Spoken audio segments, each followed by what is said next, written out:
So hey guys, welcome to another night vlog. You guys caught me just at the right time. We're about to head down a fun gradual downhill. We're out here riding at Centennial Park, which is a city park, and riding conditions are really good right now. We don't have tons of snow. I wish we had a little bit more, but trails are nice and packed down. Most of the ice is covered because there's a base of ice underneath all this stuff. Supposed to get another couple centimeters tonight.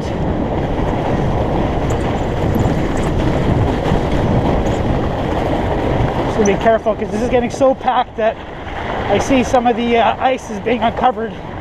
Even though we got studded tires, I'm not interested in crashing in the off season when we got big plans to ride lots and get in shape.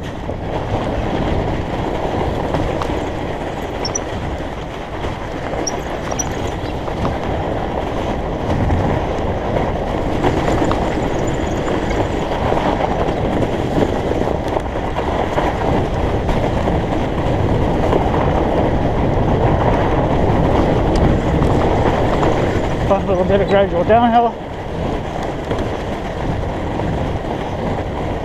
This next bit's kind of boring, so I'll see you when we get to some more interesting stuff.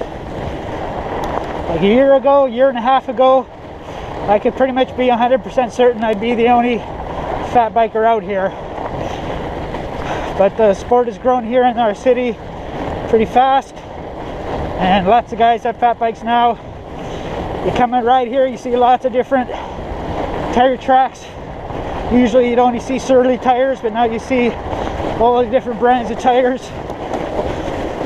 And I mean, there's a lot of likelihood we might actually run into another fat biker because conditions are awesome, and the cold snap is finally broken. Wasn't as cold as last winter, but cold enough. And going and riding in it like day after day just freaking wears on me. So it's finally broke.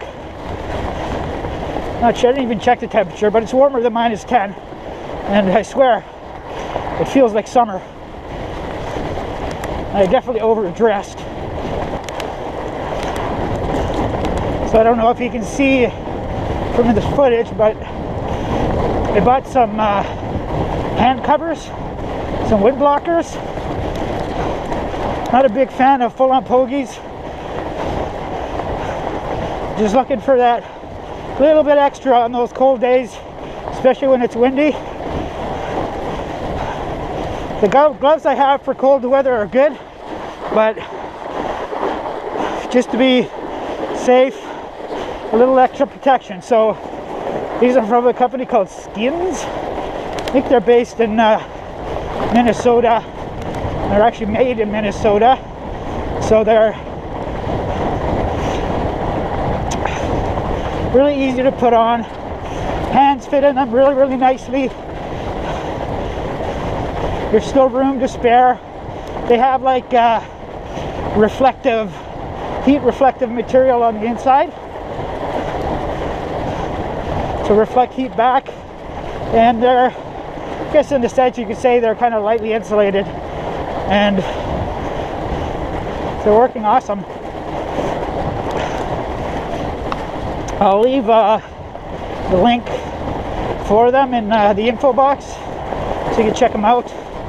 They are quite expensive, but they work really well. If you are like me and you don't like pogies, full-on pogies, these are a great compromise. So we got a little technical, steep little climb here.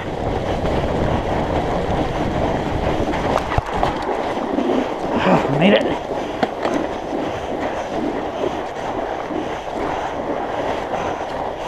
Oh.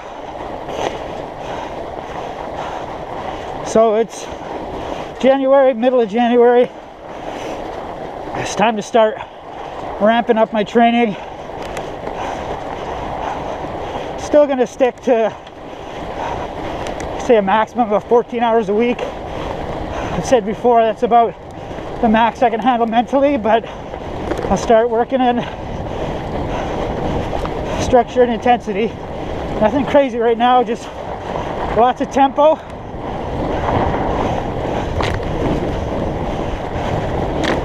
Two days a week of tempo, and then one day of stuff, I guess a little bit harder than tempo. Some big gear, hill climbing to try and strengthen my legs. I see these are Bud and Nate tracks. My brother was out here today. So I'm gonna be surprised if these are his tracks.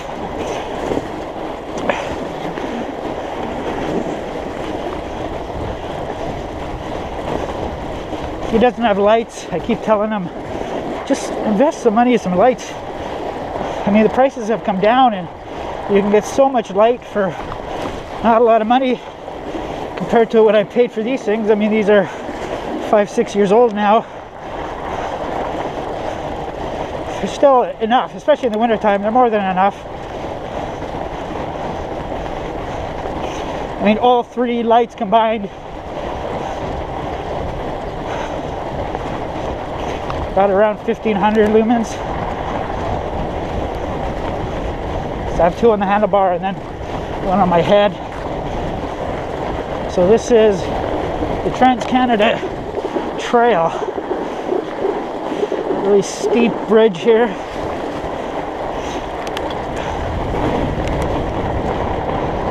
So I also think this is part of a snowmobile trail. But this section here, kind of multi-use. So you'll occasionally get spooked by a snowmobiler, or you'll spook a snowmobiler. A lot of foot traffic,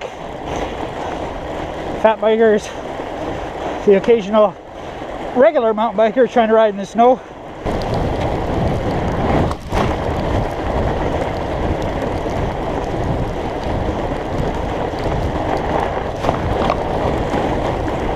Okay, so I'm gonna head into some single track here shortly.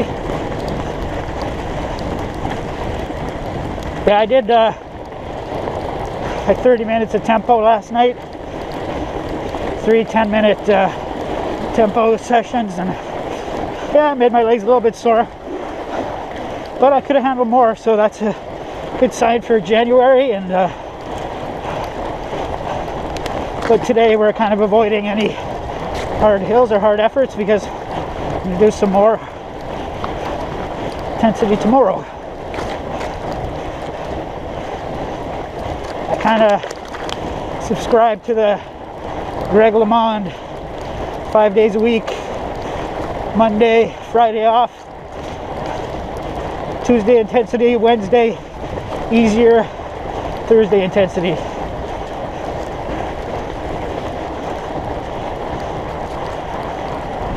So this is pretty sweet riding right now. So I think there's a log across the trail here shortly. It's at a bad angle too. Freaking hate crossing it. Used to be a pretty good cross-country racer, but I don't actually mountain bike that much anymore. So I've lost a lot of those skills. But they're all relearnable skills.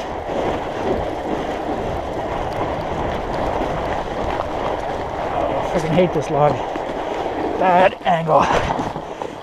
Bad angle.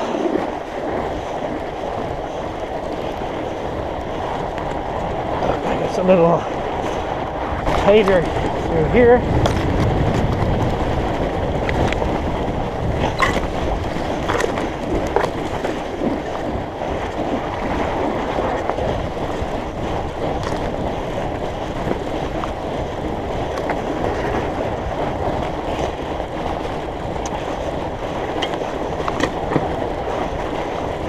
Lots of sticks across the streets and across the trail, sorry. I think lots of people walk their dogs in here. I swear the dogs must pick up sticks and then lose interest in them, and they just strewn across the trail.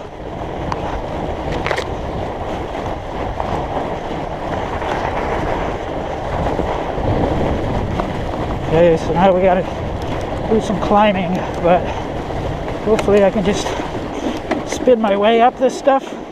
It's hard packed enough that it shouldn't be too bad.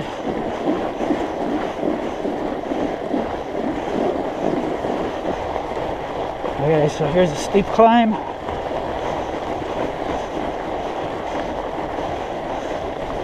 Try not to get my heart rate over 140.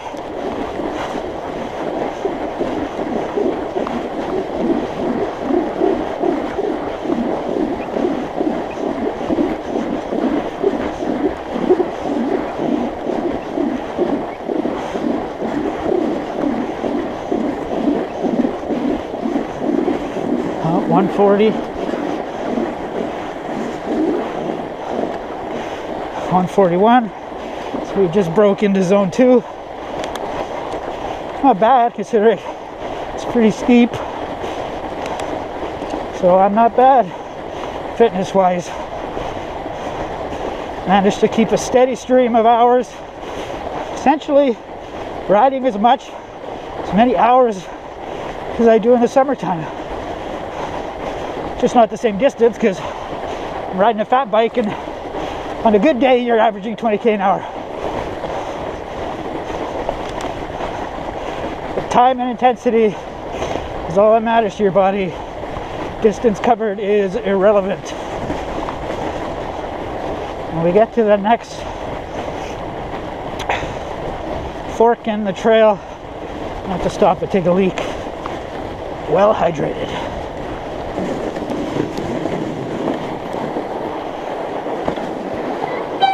Okay, stopping to take a leak. No, you can't watch. All right. Back on the road again. So we've been out for 48 minutes. So now we're looping around and start heading back. But we're gonna add another little bit of a loop.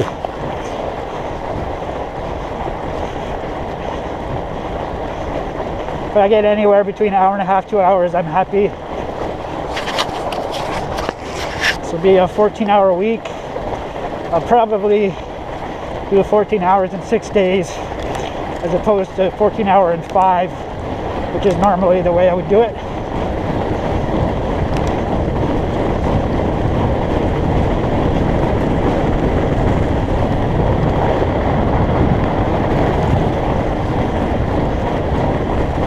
This is the main trail to the parking lot at this. This is a conservation area we're in now. We're not in Centennial Park, we're now in Cascades Conservation Area. So this is totally hard packed. And I'm just being cautious again because it's a totally ice base underneath and I don't want to slip out. Because this is so packed down, it's not far away from that ice base. Alright, now this trail is fun. Nice bit of gradual downhilling. Except for this first part, it's very steep.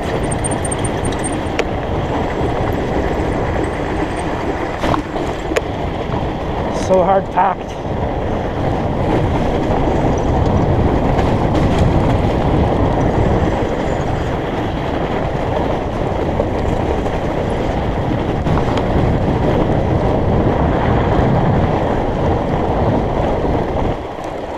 Tight corner here. Last time I did it, I rode it. Let's see. I can do it this time. Yes!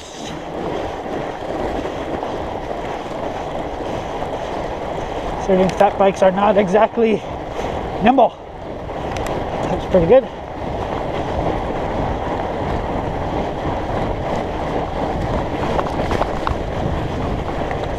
And the freaking log that I hate.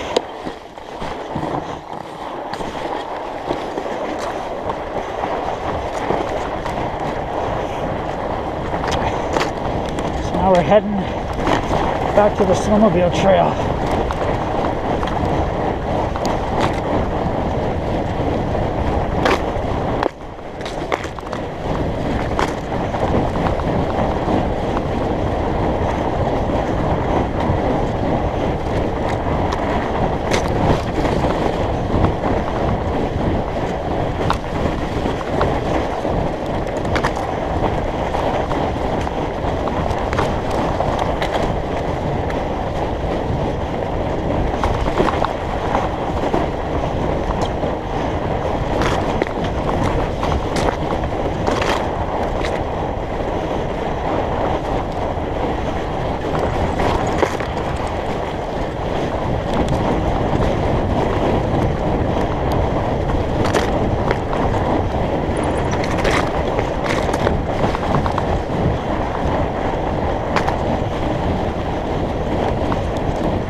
we are.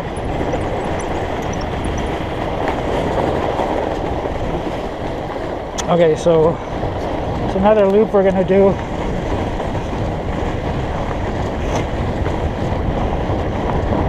So might as well come along.